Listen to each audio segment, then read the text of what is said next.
Sepertinya Ibu lagi sibuk ya? Oh tidak, ini pekerjaan saya baru selesai. Ya, bagaimana kabarnya hari ini? Alhamdulillah Ibu. Tapi Alhamdulillah sehat Ibu. Oke. Tapi ada sedikit keluhan tentang masalah pembelajaran saya Ibu. Ya. Ada beberapa siswa yang tidak mengumpulkan tugas Ibu. Saya butuh teman untuk membantu saya atau sharing tentang masalah yang saya hadapi Ibu. Oh begitu ya. Baik. Kebetulan hari ini pekerjaan saya sudah selesai. Kemudian anak-anak pun praktek sholat dipandu oleh Ibu Kia, Ibu guru agama kita. Ya. Jadi saya punya banyak waktu untuk sharing, untuk berdiskusi dengan masalah yang Ibu hadapi. Nah, kayaknya masalahnya sedikit agak rumit ya. Jadi sebelumnya Ibu mau tahu apa sih tujuan yang Ibu harapkan dari diskusi kita nanti? Tujuannya Ibu yang saya harapkan dalam diskusi nantinya, semoga apa yang didiskusikan dalam masalah saya itu mendapatkan jalan keluar. Oke, baik. Saya akan mencatat permasalahannya yang Ibu hadapi. Nah, dari yang Ibu tadi sudah sebutkan permasalahannya, apa ada lagi yang Ibu Rahma ingin harapkan dari diskusi kita hari ini? Selain itu, Ibu, nantinya solusi yang kita berikan kepada saya dapat saya tindak lanjuti dalam pembelajaran lebih baik dengan sebelumnya Ibu. Iya, baik. Sekarang nih coba Ibu Rahma ceritakan seperti apa sih proses pembelajaran selama ini yang Ibu terapkan di dalam kelas? Sekarang kan Ibu dalam pembelajaran itu luring. Oke. Semua guru itu pasti mengalami. Iya, betul, Rahma, betul. Iya. Kemudian ada sebagian anak-anak yang tidak mengumpulkan tugas Ibu. Padahal dalam penyampaian saya materi saya itu sudah lebih baik Ibu. Oke, oh begitu ya. Iya. Jadi kondisi yang tidak mengumpulkan tugas siswanya itu membuat Ibu ini kurang nyaman ya, ya seperti itu. Iya Ibu, saya merasa kurang nyaman Ibu, karena kita tahu tugas-tugas Ibu guru itu seperti apa. Iya. Membimbing, mencerdaskan, kemudian melatih supaya anak-anak itu lebih baik. Iya, oke. Kalau dari penjelasan yang Ibu tadi bahwa berarti kurang nyaman karena motivasi belajarnya anak itu pada mata pelajaran itu masih rendah ya Bu? Iya, dari 100% kira-kira 60% yang bisa tercapai Ibu. Oh iya, jadi seperti itu ya Bu ya. Iya. Wah lumayan banyak ya Bu, 40%. Iya. Jadi, nah bisa tidak Ibu Rahma ceritakan bagaimana sih atau mata pelajaran apa kendala yang masalah Ibu pada mata pelajaran apa? Mata pelajaran matematika Ibu. Oke, bagaimana sih proses pembelajarannya selama ini yang Ibu terapkan di kelas? Penerapannya seperti biasa Ibu, penyampaian materi kepada siswa, kemudian menggunakan media pembelajaran dalam bentuk gambar. Seperti itu Ibu Guru. Iya, jadi oke, saya sudah paham. Jadi sebenarnya apa yang Ibu Rahma alami sering juga Ibu alami dan guru-guru lain juga pernah mengalami. Dari tadi Ibu Rahma sudah jelaskan bahwa sudah menjelaskan materinya dengan baik, kemudian memberikan media pembelajaran berupa gambar atau video. Kalau boleh tahu, menurut Ibu Rahma, responnya anak ketika diberikan materi hanya sebatas materi, adakah perbedaannya ketika diberikan materi saja atau dengan diberikan media pembelajaran berupa gambar dan video, bagaimana responnya anak? Responnya lebih baik. Iya. Pemberian penyampaian materi dengan menggunakan media pembelajaran seperti gambar dan video, respon anak-anak itu sudah baik, Ibu. Oh iya, baik. Kalau menurut saya sih apa yang dilakukan Ibu Rahma ini sudah baik. Sudah memberikan materi dengan menggunakan media pembelajaran, dengan menggunakan video, tapi dalam pengumpulan tugasnya ini masih rendah. Kenapa sih muncul masalah dalam pengumpulan tugas ini? Antusiasnya anak itu masih rendah. Mungkin karena dalam pemberian tugasnya dalam bentuk LKS itu bentuknya tulisan. Mungkin anak-anak merasa bosan, mungkin jadi juga merasa jenuh dan tidak tertarik dengan apa yang saya berikan, sehingga anak-anak sebagian saja yang mengerjakan tugasnya itu. Oh iya. Bu Rahma kan sudah tahu penyebabnya, bahwa anak-anak itu kurang motivasi belajarnya karena pemberian tugasnya hanya dalam bentuk tulisan, penyampaian materinya juga seperti itu, sehingga anak itu merasa bosan atau jenuhnya. Pemberian tugasnya dalam bentuk LKS, Ibu. Dalam bentuk tulisan. Mungkin anak-anak merasa jenuh atau bosan dengan pemberian tugas yang saya berikan setiap harinya, Ibu. Oke, Bu Rahma kan sudah tahu penyebabnya ya. Tahu anak-anak itu bahwa motivasi belajar anak itu pada saat belajar matematika kurang atau rendah karena bentuk penyampaian materi dan bentuk soal yang Ibu Rahma berikan itu membuat anak itu bosan karena tidak bervariasi. Ya, kalau memberikan tugas dalam bentuk tulisan tanpa ada variasi. Iya, ya anak-anak. Iya, mungkin Ibu seperti itu dalam pemberian tugas yang monoton, sehingga anak-anak jenuh dan bosan dalam pemberian tugas tersebut, Ibu. Ya, nah ada lagi hambatan-hambatan yang Ibu Rahma rasakan selain dari pemberian tugas, penyampaian materi yang kurang menarik. Dari dua hal ini, mungkin ada lagi hambatan yang Ibu Rahma rasakan? Mungkin dalam model pembelajaran atau strategi yang saya gunakan itu kurang, Ibu. Kan anak-anak sekarang sukanya belajar sambil bermain. Oke, ya. Dari penjelasan Ibu Rahma, saya sudah bisa catat bahwa mungkin metode pembelajaran yang Ibu Rahma lakukan selama ini kurang interaktif, ya, sehingga materi dan tugas yang diberikan merasa menjenuhkan. Ya, Bu Rahma kan sudah tahu penyebabnya. Nah, bagaimana solusi yang Ibu Rahma lakukan beberapa hari ke depannya agar motivasi anak ini pada mata pelajaran matematika bisa lebih baik lagi? Untuk kedepannya pemberian tugas yang saya akan berikan kepada anak-anak itu bukan cuma dalam bentuk tulisan. Saya akan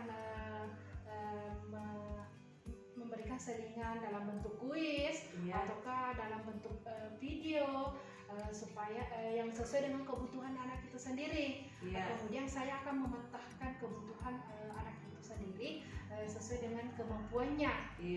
Dan saya akan menerapkan metode pembelajaran yang sesuai kebutuhan anak dan yang lebih menarik dan supaya anak lebih termotivasi dalam mengikuti pembelajaran. Oke, bagus, keren Bu Rahma. Kira-kira menurut Bu Rahma, dengan pemberian tugas seperti yang Ibu katakan tadi, berapa persen sih bisa menemukan motivasi belajarnya anak itu? dengan metode pemberian tugas yang bervariasi, Oke. kira-kira 90% bisa terlaksanakan dengan baik, Ibu. Oke, ya. Iya. Tadi saya sudah dengar dari Bu Rahma mengatakan bahwa tugasnya disesuaikan dengan kemampuan anak, yaitu diberikan tugas dalam bentuk gambar, dalam bentuk tulisan, maupun dalam bentuk kuis. Kemudian sebenarnya apa itu pembelajarannya mengarah pada pembelajaran berdiferensiasi. Pernah nggak Bu Rahma dengar tentang pembelajaran berdiferensiasi ini?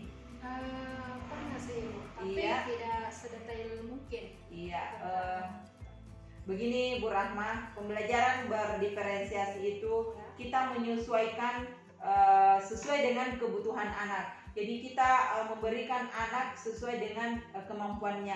Jadi terlebih dahulu kita dulu memetakan kebutuhan belajar anak, baik dari segi kesiapan belajarnya, minatnya murid, dan profil belajar murid. Jadi kita memberikan tugas itu tugasnya tidak sama semua dari keseluruhan di kelas, tapi kita harus petakan sesuai dengan kebutuhan belajar anak. Ya, jadi seperti apa yang dikatakan Bu Rahma tadi, bahwa Ibu Rahma itu memberikan ada dalam bentuk gambar, dalam bentuk tulisan, ada juga dalam bentuk kuis. Nah, dari diskusi kita hari ini, coba Ibu Rahma jelaskan ulang langkah-langkah apa sih yang Ibu Rahma akan lakukan berikutnya.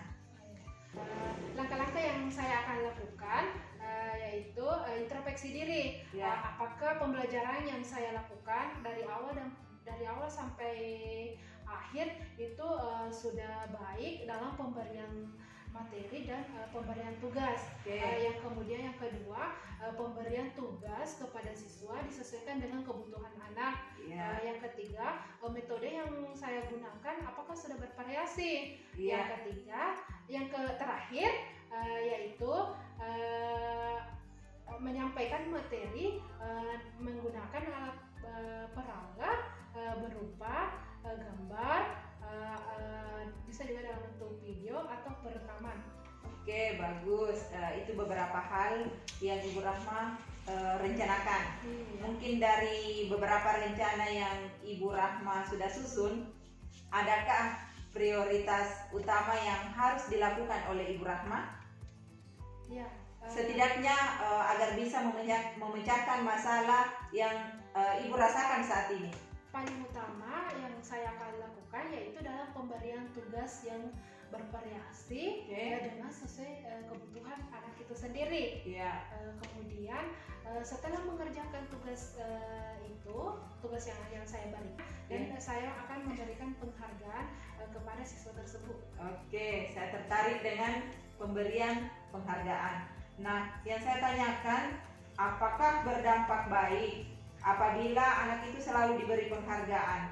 Bu Rahma ini memberi penghargaan dalam bentuk apa sih?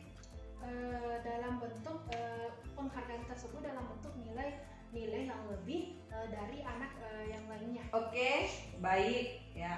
Ya, sebenarnya motivasi itu kan muncul dari dalam diri kita sendiri. Ya, tidak apa-apa kita beri penghargaan agar anak lain merasa termotivasi. Luar biasa sekali Ibu Rahma. Jadi Ibu Rahma ini sudah tahu nih penyebabnya. Bu Rahma sudah tahu, sudah bisa sebutkan solusi yang akan dilakukan oleh Ibu Rahma, dan Ibu Rahma juga sudah memprioritaskan yang manakah hal utama yang akan dilakukan. Nah, kira-kira kita akan bicara tentang komitmen. Bu Rahma kan sudah susun rencana. Nah, komitmen apa yang akan Ibu lakukan untuk menjalankan rencana yang telah Ibu susun? Komitmen yang saya akan lakukan ke depannya yaitu introspeksi diri, kemudian meningkatkan pembelajaran variasi supaya anak lebih tertantang, termotivasi, agar anak tidak merasa jenuh dan bosan dalam pembelajaran yang akan saya sampaikan. Oke, bagus. Jadi komitmen yang Ibu buat sangat luar biasa, itu tentang introspeksi diri. Saya salut sama Bu Rahma. Sebenarnya jadi guru itu kan harus selalu introspeksi diri. Kira-kira dari komitmen yang Ibu sudah sebutkan tadi, biasanya kan kita lupa dengan komitmen kita. Kira-kira siapa sih yang bisa mengingatkan Ibu Rahma terkait dengan komitmen yang Ibu sudah jabarkan tadi? Mungkin teman sejawat sendiri, Iya. atau Ibu Marhani yang sedang berproses sekarang menjadi calon guru penggerak, Oke. menjadi panduan kita untuk meningkatkan aktivitas belajar. Iya. Dan Ibu Marhani juga mengingatkan komitmen yang saya akan laksanakan ke depannya. Oke, jadi ada kerjasama dengan rekan sejawat. Ya, apalagi di sekolah kan kita sudah ada yang namanya komunitas praktisi. Ya, saya salut dengan Ibu. Jadi kita harus saling berkolaborasi, bukan saja dengan saya, tapi guru lain pun siap untuk membantu. Kemudian itu kita bisa saling berbagi, saling sharing agar bisa meningkatkan kegiatan proses pembelajaran kita. Ya, luar biasa sekali Bu Rahma. Ya, sudah tahu penyebabnya, solusinya, rencana yang akan dilakukan serta komitmennya Ibu Rahma, dan siapa yang akan membantu Bu Rahma dalam menjalankan komitmen. Ya. Kira-kira bagaimana perasaannya Ibu Rahma sekarang? Alhamdulillah sudah plong, sudah lega dengan masalah apa yang saya hadapi. Kemudian saya sudah bisa memecahkan masalah saya sendiri. Kemudian saya juga tahu saya bisa menggali potensi apa yang ada dalam diri saya sendiri tentang pembelajaran yang saya akan lakukan nantinya, yang supaya lebih menarik, supaya lebih tertantang dan termotivasi dalam melaksanakan pembelajaran yang lebih baik. Kemudian saya juga senang sekali bisa sharing dengan Ibu Marhani. Oke, diskusi kita hari ini efektif ya. Sudah menemukan solusinya. Sebenarnya saya banyak belajar dari cerita Ibu Rahma hari ini. Ya, sebenarnya semua guru mengalami hal seperti apa yang dialami oleh Ibu Rahma. Jadi intinya kita sebagai guru harus selalu introspeksi diri agar bisa mengembangkan potensi apa yang kita miliki. Sebenarnya di dalam diri kita ada potensi dan kita bisa mengembangkan potensi kita. Jadi alhamdulillah Bu Rahma sudah bisa menemukan solusi atas permasalahannya hari ini. Alhamdulillah Ibu, saya sudah merasa lega. Terima kasih Ibu Marhani karena sudah membantu memecahkan masalah saya dan menggali potensi yang ada pada saya untuk lebih meningkatkan pembelajaran yang lebih baik. Oke, sama-sama Bu Rahma. Kita tetap berkolaborasi dengan rekan sejawat agar bisa meningkatkan kualitas pembelajaran kita dan bisa mencerdaskan anak bangsa. Dan semoga kita bisa mewujudkan profil pelajar Pancasila dan bisa menumbuh kembangkan pendidikan berkarakter. Saya ucapkan kepada Ibu Rahma semoga sukses selalu ya. Iya Ibu, terima kasih. Oke. Assalamualaikum warahmatullahi wabarakatuh.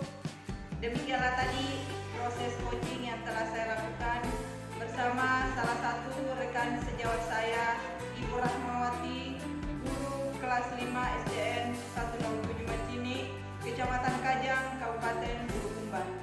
Dari kasus yang dialami, di mana 40% yang diajar mengalami kendala tidak mengumpulkan tugas yang diberikan, padahal Ibu Rahma sudah memberikan materi dengan baik, menggunakan media pembelajaran berupa gambar dan video untuk menarik belajar siswa di dalam kelas.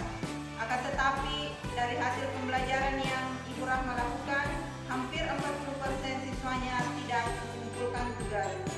Nah, berdasarkan kasus tersebut, saya akan melakukan proses coaching kepada Ibu Rahma dan Dan kemudian dari pertanyaan-pertanyaan refleksif yang telah saya berikan, Ibu Rahma akhirnya bisa menemukan sendiri penyebab dari permasalahan pembelajaran yang akan dilakukan di dalam kelas. Ibu Rahma sudah mengetahui bahwa penyebab banyaknya siswa yang tidak mengumpulkan tugas karena metode dan teknik pemberian tugas yang diberikan terkesan monoton dan tidak menarik minat siswa. Dan dari penyebab tersebut, akhirnya dengan pertanyaan reflektif, Ibu Rahma bisa menemukan solusi dari permasalahan yang dihadapi. Ibu Rahma mengemukakan solusi diantaranya. Yang pertama adalah akan melakukan introspeksi diri atau refleksi kembali pada proses pembelajaran yang telah dilakukan terkait dengan metode yang diterapkan selama ini. Yang kedua adalah akan menerapkan pembelajaran berdiferensiasi, yaitu pembelajaran yang dilakukan dengan cara memetakan pembelajaran murid sesuai dengan kesiapan belajar murid, minat belajar murid, dan profil belajar murid, serta menggunakan strategi diferensiasi konten, diferensiasi proses, dan diferensiasi produk. Kemudian yang ketiga adalah akan melakukan kolaborasi, kerjasama, saling berbagi, saling sharing, dan berbagi praktik baik di dalam komunitas praktisi yang ada di SDN 107 Macini terkait dengan peningkatan pembelajaran di masa pandemi. Demikianlah proses coaching yang sudah saya lakukan dengan rekan sejawat. Mudah-mudahan video ini bisa bermanfaat buat teman-teman dalam menerapkan proses coaching serta membantu rekan sejawat dalam meningkatkan kualitas dirinya dalam proses pembelajaran di kelas. Sekian, Assalamualaikum warahmatullahi wabarakatuh. Selamat pagi semua, ku nantikan dirimu di depan kelasmu, menantikan kami, guruku tersayang, guru tercinta.